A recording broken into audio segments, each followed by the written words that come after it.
Hello everyone and welcome back. सबसे पहले तो यार हैप्पी दिवाली आप सभी को। अब जस्ट इन केस अगर मेरे 46 सब्सक्राइबर्स में से अगर एक दो या तीन लोगों को ऐसा लग रहा हो कि पिछले 3-4 महीने से मैं वीडियोस क्यों नहीं डाल रहा था, तो उसकी वजह यह है कि मेरे पास वीडियोस को एडिट करने के लिए वो नहीं था, वो क्या कहते हैं यार उसे, जरिया नहीं था मेरे पास। उनको वीडियोस को एडिट करने के लिए लैपटॉप नहीं था मेरे पास। पिछली 4 वीडियोस की बात करें तो वो भी मैंने अपने दोस्तों के लैपटॉप्स पे एडिट किए हैं। सर्वर भाई और रोहन भाई, big shout out to you, thank you so much अपना लैपटॉप यूज़ करने देने के लिए। अब यार मेरा खुद का लैपटॉप लेने का प्रोग्राम भी काफ़ी टाइम से चल रहा है, लेकिन फिर मेरे फर्स्ट ईयर के फाइनल एग्जाम्स आ गए थे और फिर यह लॉकडाउन आ गया, तो उसके चक्कर में प्लान डिले होता चला गया। प्लस मेरा लैपटॉप लेने का बजट जो है वो लॉकडाउन के पहले वैसे ही काफ़ी टाइट था, लॉकडाउन के बाद तो मतलब और भी टाइट हो गया। जैसे तैसे मर मर के 60,000 60,000 का बजट डिसाइड हुआ कि मतलब इसको क्रॉस नहीं कर सकते भाई, ये लक्ष्मण रेखा है, इसको क्रॉस किया यानी कि मतलब नहीं क्रॉस कर सकते यार, सिंपल सी बात है। इसलिए 3-4 महीने की रिगरस रिसर्च और परफेक्ट टाइमिंग और परफेक्ट सेल का इंतजार करने के बाद फाइनली मैंने उठाया Asus टफ A17, जो कि फ्लिपकार्ट की बिग बिलियन सेल में मेरे को पड़ा 65,000 का। मतलब अपने खर्चों पे कंट्रोल करना कब सीखूंगा मैं? Fuck you. खैर, लैपटॉप आ चुका है और पिछले 4-5 महीनों में मैंने लैपटॉप्स के बारे में जितना भी सीखा है, जाना है, बेसिकली अपना एक्सपीरियंस मैं अनबॉक्सिंग के बाद शेयर करने वाला हूं। तो अगर आपको अनबॉक्सिंग में कोई इंटरेस्ट नहीं और आपको सिर्फ ये जानना है कि लैपटॉप खरीदते टाइम आप कौन कौन से पॉइंट्स अपने दिमाग में रख सकते हो, कौन कौन से लैपटॉप्स कंसिडर कर सकते हो खरीदने के लिए, तो अनबॉक्सिंग वाला पार्ट स्किप कर देना। ऑनेस्टली बता रहा हूँ, अपना टाइम वेस्ट करने की जरूरत नहीं है। एनीवेज, अनबॉक्सिंग शुरू करते हैं।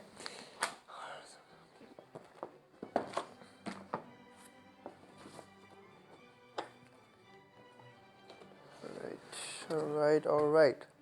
सबसे पहले सबसे काम की चीज़, हमारा लैपटॉप, इसको फ़िलहाल साइड में रखते हैं। और भाई साहब, सबसे इम्पॉर्टेंट चीज़ किसी भी इलेक्ट्रॉनिक प्रोडक्ट की, भाई यूज़र गाइड और वारंटी कार्ड। यार देखो, कंपनी ने ये सारी चीज़ें डाली हैं तो आपके भले के लिए डालेंगे ना, ताकि फ्यूचर में जाके आपको कोई प्रॉब्लम ना हो यार। तो बॉक्स के कंटेंट्स की बात करते हैं हम। बॉक्स में बंद क्यों कर दिया मैंने, पागल हो क्या मैं। बॉक्स में हमें मिल जाता ही है चार्जिंग केबल और हमारी 150 वॉट्स की ब्रिक। स्टिकर्स, एसस ने स्टिकर्स दिए भाई। Asus got my back. मैंने आज तक अपना लैपटॉप पे स्टिकर्स नहीं चिपकाए और बॉक्स की क्वालिटी भी बहुत अच्छी है, मानना पड़ेगा। तो बात करते हैं मेन चीज़ की, जो कि है हमारा लैपटॉप। मतलब मेरे अंदर की कितनी खुशी हो रही ना, मैं बता नहीं सकता। इतना इंतज़ार करने के बाद लैपटॉप आया ना, ये होली शिट फक। मतलब खूबसूरती देख रहे हो, खूबसूरती दिख रही है कैमरा से।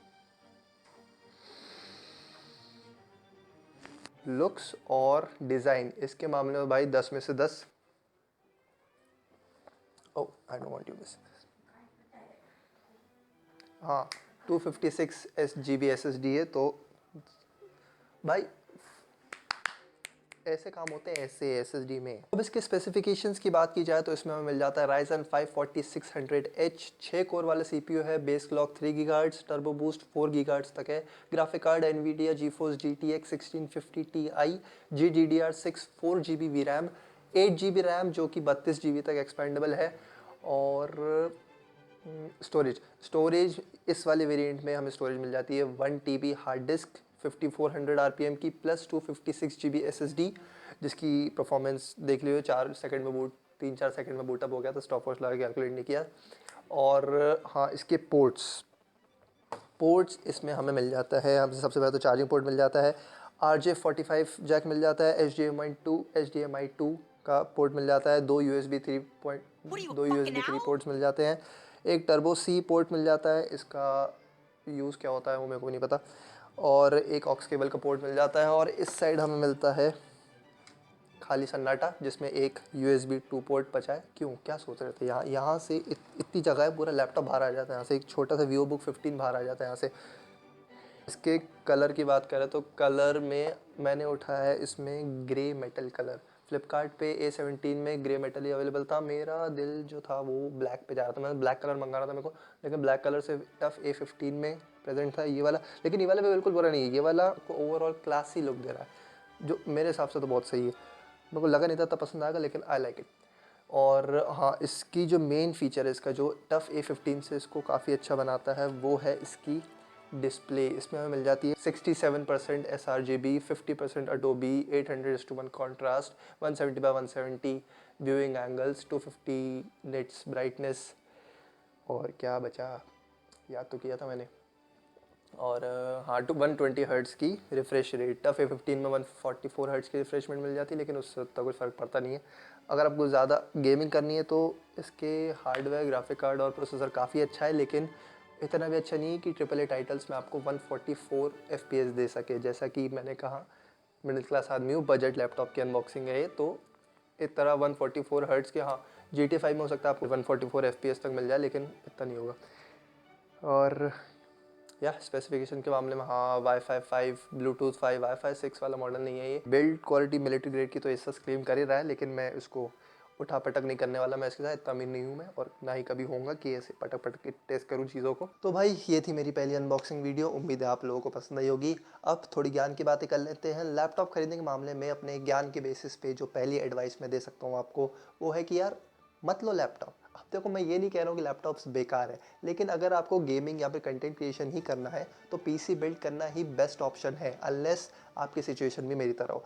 क्योंकि मैं हूँ भोपाल से और मेरा कॉलेज है पंजाब में, इसलिए हर 3-4 महीने में मेरा आने जाना लगा रहता है, इसलिए मेरा पीसी बिल्ड करने का कोई सेंस बनता नहीं है। लेकिन अगर आप स्कूल में हो या फिर अगर आपका कॉलेज आपकी सिटी में ही है, तो आपका लैपटॉप लेने का सेंस नहीं बनता है, ऑनेस्टली बता रहा हूँ। इसलिए अगर आपको गेमिंग ही करनी है या फिर कंटेंट ही क्रिएट करना है, तो ट्राई करो कि अपना पीसी बिल्ड करो लैपटॉप लेने के बजाय, क्योंकि सस्ता भी पड़ेगा और अच्छा भी बनेगा। सेकंड पॉइंट जो लैपटॉप लेते टाइम आपको अपने दिमाग में रखना ही रखना है, वो है अपनी ज़रूरतें, अपना मोटिव क्लियर करना। आप लैपटॉप ले क्यों रहे हो, ये आपको क्लियर होना चाहिए। क्योंकि अगर आप गेमिंग या फिर कंटेंट क्रिएशन के हिसाब से लैपटॉप देख रहे हो, तो फिर आपको प्रोसेसर और ग्राफिक कार्ड दोनों ही अच्छे देखने पड़ेंगे। लेकिन अगर आपको सिर्फ डे टू डे यूजेज के लिए चाहिए, अगर आप जॉब करते हो या फिर आप कंप्यूटर साइंस के स्टूडेंट हो जिनको सिर्फ कोडिंग का काम रहता है, तो सिर्फ एक अच्छे प्रोसेसर में भी आपका काम हो जाएगा। इसलिए अगर आप बजट में लैपटॉप ले रहे हो, तो सबसे पहले अपनी ज़रूरतें, अपना मोटिव क्लियर करो, स्पेशली तब जब आप अपने नहीं अपने पेरेंट्स के पैसे उड़ा रहे हो, मेरी तरह।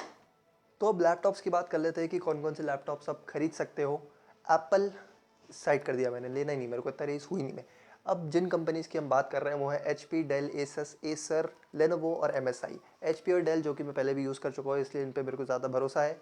बदकिस्मती से पूरी दुनिया को HP और डेल पे भरोसा है, और बदकिस्मती से HP और डेल को पता है कि पूरी दुनिया को इन पे भरोसा है। इसलिए जो स्पेसिफिकेशंस बाकी कंपनीज हमें 60,000 में दे रही थी, वही सेम स्पेसिफिकेशंस HP और डेल 70,000 75,000 तक दे रही है। यार आज से 3-4 महीने पहले की बात करें तो उस टाइम पे ड्रीम स्पेसिफिकेशंस, बेस्ट स्पेसिफिकेशंस जो थे, जो कि 60,000 में आपको मिल रहे थे, वो थे i5 9th generation plus GTX 1650 4GB। और ये स्पेसिफिकेशंस हमें MSI, Lenovo IdeaPad, Lenovo lesion, Acer nitro 5, Acer Aspire 7, Asus tough A15, Asus VivoBook 15, ये सारे लैपटॉप्स में हमें 60,000 के आसपास मिल रहे थे। HP का मेरे को उस टाइम का कोई आइडिया नहीं है कि ऐसा कोई लैपटॉप था HP का जो ये स्पेसिफिकेशन दे रहा हो, लेकिन डेल में सिर्फ डेल G3 मेरे को याद है, वो ये सेम स्पेसिफिकेशन दे रहा था 70,000 में।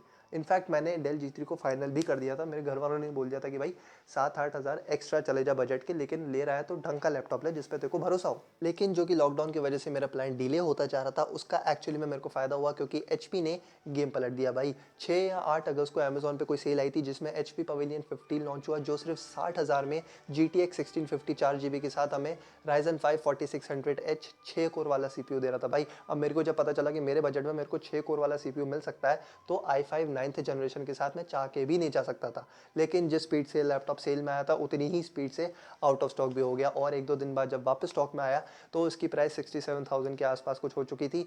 और मैं इसको तब भी ऑर्डर कर देता, लेकिन फिर इसमें SSD लगवाने के चक्कर में मेरे को ओवरऑल 70,000 का ही पड़ता है। और 3-4 महीने पहले यार ऐसा एक और लैपटॉप था जिसको मैंने ऑलमोस्ट ऑर्डर ही कर दिया था, और वो था एसस VivoBook 15। इसके स्पेक्स आप फ्लिपकार्ट पे चेकआउट करना, आपको समझ में आ जाएगा कि स्पेसिफिकेशन वाइज बहुत ही प्यारा लैपटॉप है। इनफैक्ट ये ऐसा इकलौता लैपटॉप है जो आपको ऑप्टेन का फीचर दे रहा है, 8GB रैम और 16GB रैम के साथ 32GB extra Optane memory. I don't think so कि आज की डेट में भी ऐसा कोई भी लैपटॉप है जो आपको ऑप्टेन फीचर दे रहा हो। लेकिन इस लैपटॉप को मैंने सिर्फ एक रीज़न की वजह से डिक्लाइन किया था, और वो है इसका डिज़ाइन। एक्चुअली इसकी लिड जब खुलती है तो इसके एग्जॉस्ट के जस्ट सामने आ जाती है, जिसकी वजह से जितनी भी गर्म हवा हो डायरेक्ट स्क्रीन पे जाती है। अब देखो यार, मेरे को ओसीडी है, ठीक है, मेरे को इस बात से झाट फर्क नहीं पड़ता कि एसस क्या क्लेम कर रहा है, या फिर इस लैपटॉप को जो 4-5 महीने लोग यूज़ कर चुके हैं वो क्या कह रहे हैं कि स्क्रीन के नीचे की जो चिन्ह है जिसके ऊपर एसस लिखा है वो मोटी है इसलिए गर्म है, उस चिन्ह पे जाती है और डिस्प्ले को कोई इफेक्ट नहीं पड़ता, और लैपटॉप वैसे भी इतना गर्म होता नहीं है, इसलिए हीटिंग इश्यूज एज सच कुछ है नहीं। I genuinely don't give a fuck. मेरे को सिर्फ इतना पता है कि लैपटॉप गर्म होगा, उसके पंखे चलेंगे और गर्म हवा डायरेक्ट स्क्रीन पर फेंकेंगे, बस बस भाई काफ़ी है मेरे लिए इतना। इस फैक्ट को अपने दिमाग में रख के मैं लैपटॉप परचेस नहीं कर सकता था। और रही बात एसर, लेनोवो और एमएसआई की, ये तीनों कंपनीज काफ़ी अच्छी हैं, काफ़ी अच्छे स्पेसिफिकेशन दे रही है, काफ़ी कम प्राइस में, नो डाउट। लेकिन ये तीनों जो है चाइनीज़ कंपनी, और इंडिया में बॉयकॉट चाइना भाई बहुत ज़ोरों शोरों से चल रहा है, किस लेवल तक जाएगा किसी को कोई आइडिया नहीं है। प्लस मेरी देशभक्ति भाई अपनी जगह है ही, इसलिए इन तीनों कंपनीज को भी मैंने साइड कर दिया।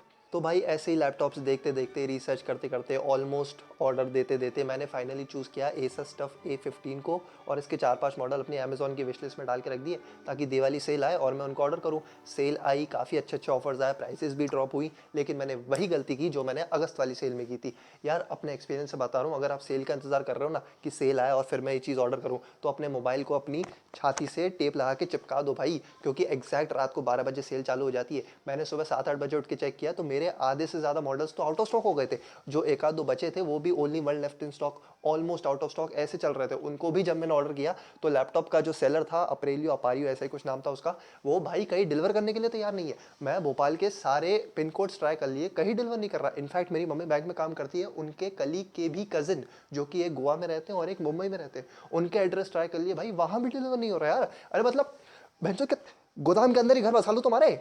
इसलिए अमेज़ॉन से निराश होने के बाद मैंने ऑफलाइन स्टोर्स ट्राई किए, लेकिन वहाँ पे भी कुछ खास फ़ायदा हो नहीं रहा था। लेकिन 2-3 महीने पहले ही मैंने एसस टफ A17 को अपनी फ्लिपकार्ट की विश लिस्ट में ऐड किया था। उस टाइम पे 75,000 का था, लेने का कोई प्रोग्राम नहीं था, लेकिन इसके स्पेक्स अच्छे लगे थे मेरे को, इसलिए मैंने ऐड करके रख दिया था।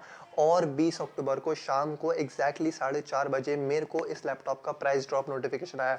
जो 75,000 का था वो बिग बिलियन सेल में अब 68,000 का हो चुका था, और जो कि बैंक ऑफर्स भी चल रहे थे, इसलिए ओवरऑल मेरे को 65,000 का पड़ा। ये 17 इंच का 4600H के साथ 1650 Ti वाला लैपटॉप मेरे हिसाब से तो बहुत अच्छी डील थी है। और जो कि फ्लिपकार्ट के साथ मेरा पुराना एक्सपीरियंस इतना कुछ खास अच्छा रहा नहीं है। मैंने काफ़ी प्रोडक्ट्स मंगाए फ्लिपकार्ट से, लेकिन 1-2 प्रोडक्ट जो थे वो डिफेक्टेड नहीं कहूँगा मैं, लेकिन गलत प्रोडक्ट आ गए थे मेरे पास, और 65,000 के लैपटॉप के केस में मेरे लिए तो रिस्की था ये।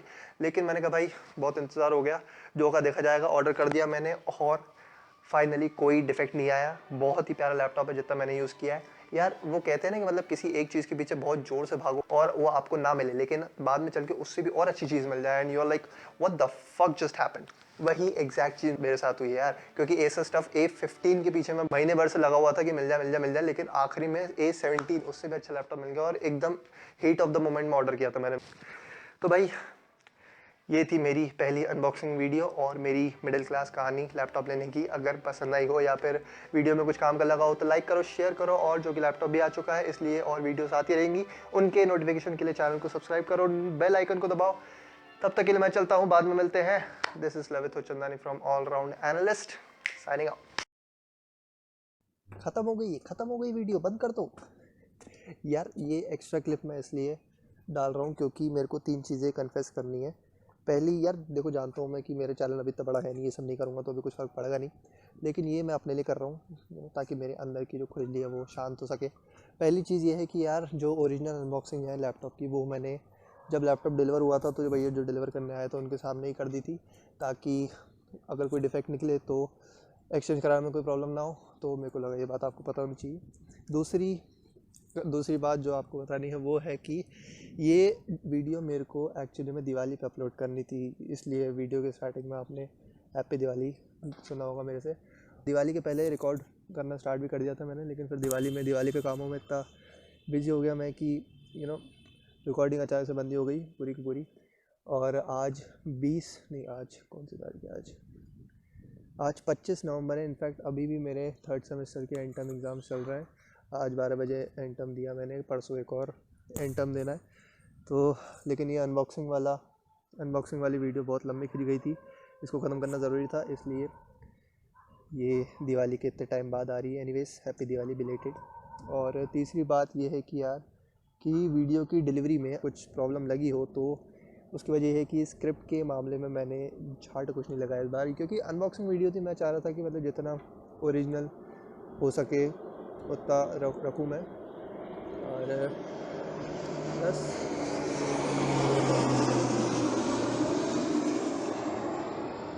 ये प्लेन मेरी छत के ऊपर से जाते रहते हैं कसम से।